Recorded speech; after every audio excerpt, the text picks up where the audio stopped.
Now, listen, you guys, Advovo BBL has gone to the lengths of begging for her fans to actually buy the album, bringing in her past life in the mix.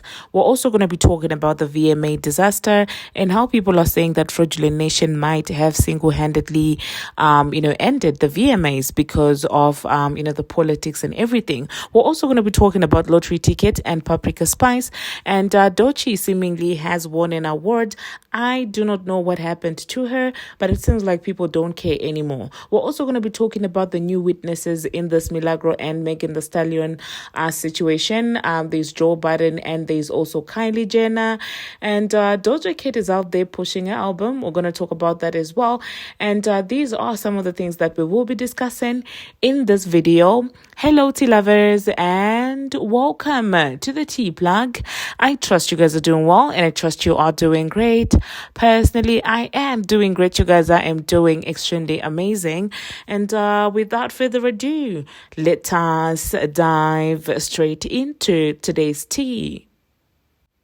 So, first of all, let us talk about the VMAs and how much people feel like they were such a snooze fest. Now, you guys do know that the VMAs used to be very, very, interesting. People would tune in.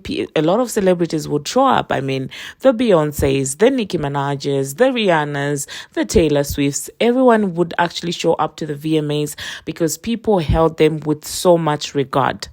And you do know that for the past couple of years, Nicki has also been carrying the VMAs from hosting, performing, and all of these things. And they have been getting the vibe and the buzz, as usual or even better. Fans could not help but notice how much people didn't care about the VMAs, how much they didn't make that much noise. And people are beginning to feel like, listen, it's probably because of the, interference from certain record labels. Now, the last VMAs, show, you guys do know that, well, Bongo 2 and, of course, Bongo 1 at Vovo BBL, they performed. And I guess after they had discussions about Nicki Minaj, of her allegedly hosting and also performing, they got, in order. I don't know if it was an order, if it was an indirect blackmail. I don't know what it was exactly.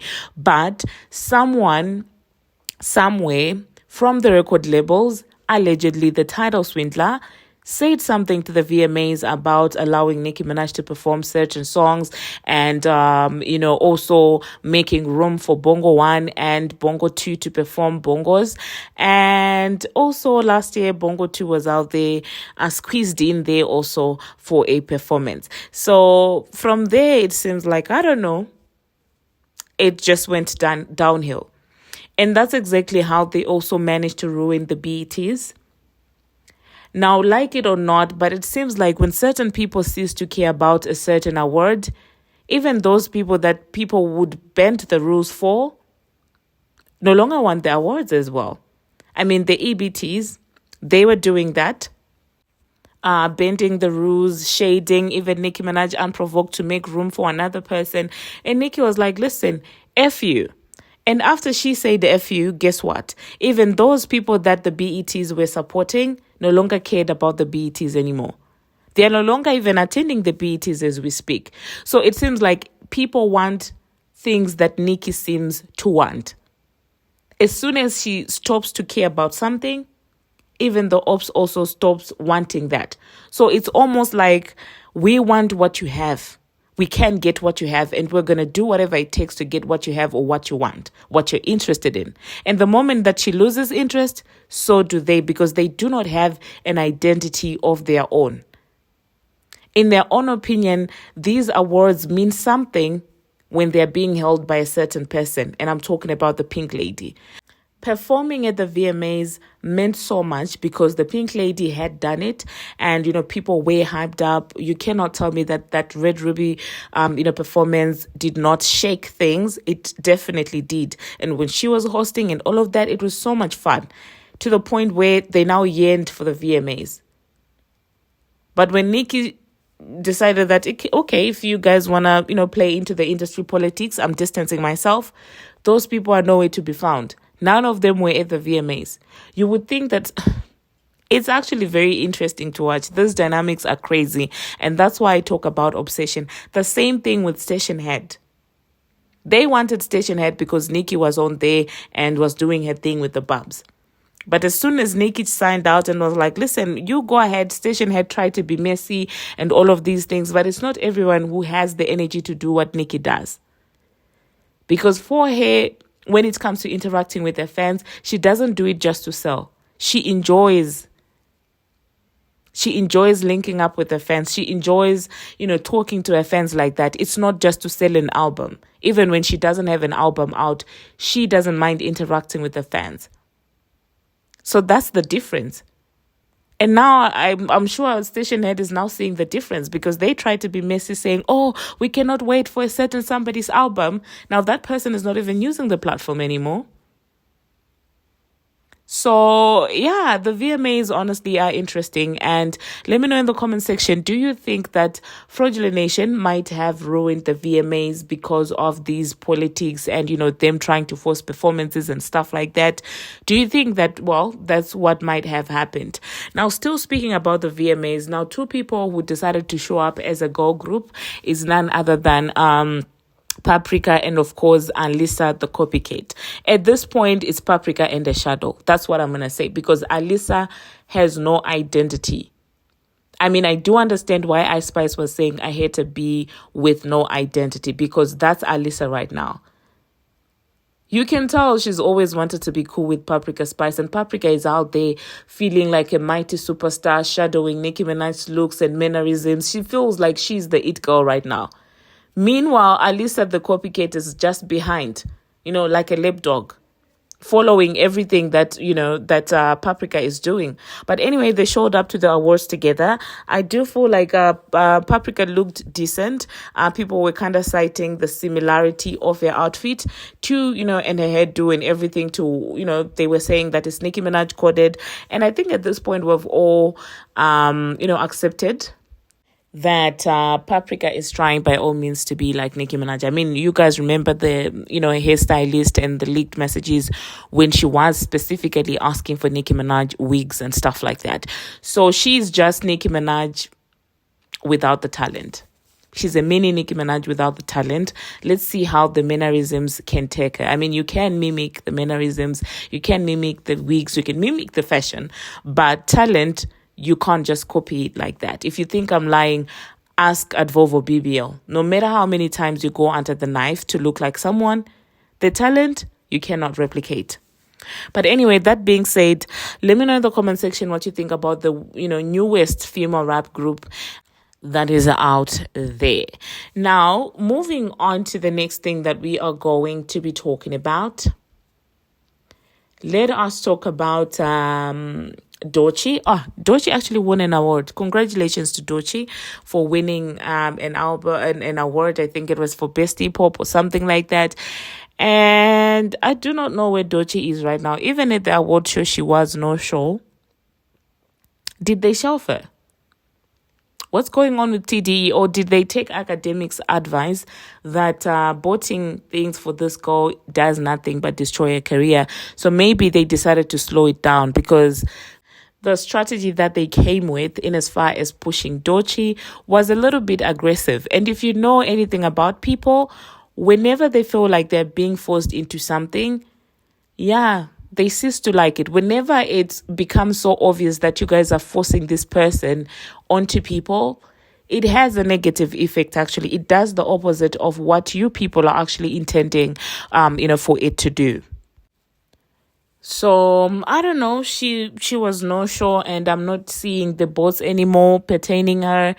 If they did that, I do feel like, sometimes you need to take a step back and correct your mistakes. Speaking about TDE, that just reminded me of something that I bumped into that just goes to show you that people are very flip-floppy. It's a tweet that's circulating from Punch where in one breath he was saying numbers do not reflect actual skill set, but I hear you, okay? That was a couple of years ago. Now, it seems like the tune has definitely changed. It seems like after they discovered about bots, they now care about the numbers. Because in 2023, no, in 2023 even went further and said maybe we should stop focusing on charts and numbers so much and get back to loving and experiencing music. This was all punch, okay? And then after they discovered bots, this is now what he's saying. He said Luther did 13 weeks at number one, right? Wait, how long is the summer? Okay, that's him celebrating the numbers the same way, the same numbers that he was criticizing a couple of years ago. So what does that tell you about people in the music industry? They speak from a point of jealousy. It seems like when somebody is doing numbers, they flip and say that numbers don't matter. When, that person starts to not do numbers, they use the same narrative to say now numbers matter. And we saw that play in real time, even in female rap. Okay, now when you bring up numbers, they are no longer interested. But back then in 2018, 2019, when they were launching the H train, numbers mattered, more than anything else. But anyway, let me know in the comment section, you guys, what you think about that.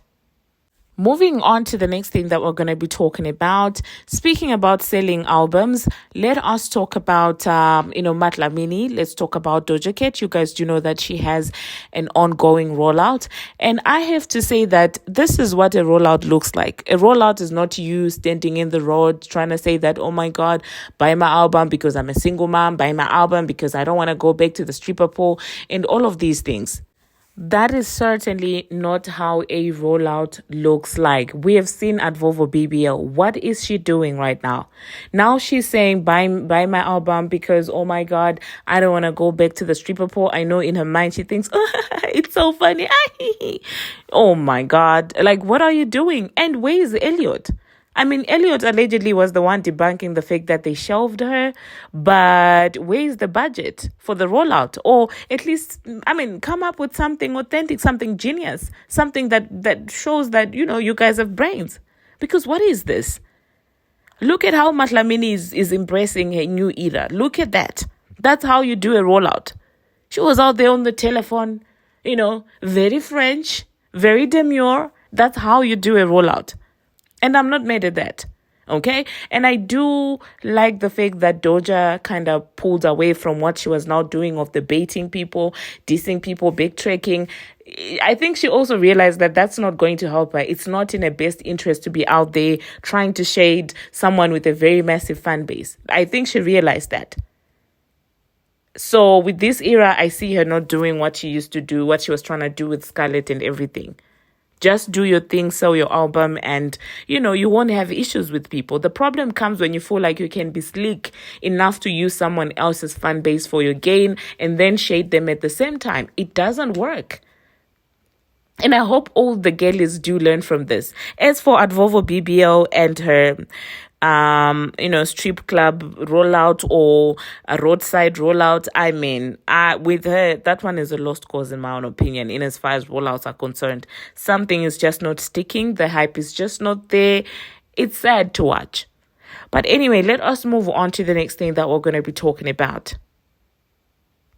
Speaking about Fraudulent Nation, let us talk about this entire Milagro and Megan Thee Stallion situation. It seems like, there might be new witnesses in this entire case because Milagro is out there calling on Joe Budden and calling on Kylie Jenner to be her witnesses. And this is going to get absolutely interesting, okay? I do not know in as far as Joe Budden, why him specifically, but I do know that with Kylie, obviously everything that went down after somebody allegedly got kicked out of Kylie's party because they were acting like a drunkard. Allegedly. So, yeah, Kylie is a very vital, person in this entire situation. Now, one thing that I also do know is Kylie is not anyone to bully. Like, that's just going to be different. And she's not going to be intimidated. And I do hope that the Desirees and the likes do not try to pull their stance when it comes to a Jenner. She's practically a Kardashian. And I do hope that the Desirees and the like don't try any stance, because then they will have a reality check. You do not mess with those people. But a part of me does want them to F around and find out, because they're so used to getting their way to the point where they will do any and everything. So may they please try Kylie. Yeah. May they please try Kylie Jenner, so that they get to see that the world is not ran by just them. I want them to try her, actually. I've changed my mind. Let me know in the comment section, you guys, do you think that these people would try Kylie like they tried every other person that is involved in this case, allegedly? Or do you think that they do know that, well, this one, is not something that we can get away with? Joe Budden, obviously, he cannot be trusted. Absolutely not. That man cannot be trusted. The way he gets scared each time the title swindler is mentioned, I don't know. He cannot be trusted. But let me know in the comment section, you guys, what you think about this entire fiasco. But that being said, thank you very much, you guys, for watching. And thank you very much for making it this far. If you have not already, what are you waiting for? What? Smash that subscribe button and do turn on the notification bell so that you will be notified each and every time that I post.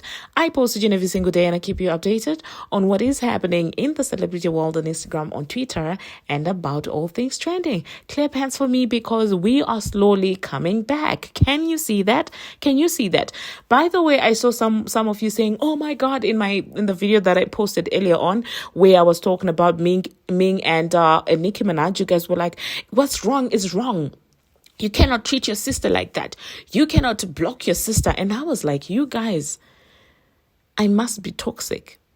And all the other people in my comment section who were vouching that they do get into a lot of squabbles with their sisters, because that's how it's like with me. It doesn't mean I don't love them. If you want to see that I love them, try one of them and then you'll see. But it doesn't mean that I won't block them here and there from time to time because you're annoying me. Because why do you care about my half-shaved hairstyle when I was a teenager? Why are you commenting weird things about my pictures with my half-shaved hair? Why can't you see that I'm Cassie? I'm Rihanna. And you're out there being messy, sending my mom pics of my half-shave, what? Why would you do that? Of course, I'm going to block your behind. Literally. But anyway, until my next one, see you.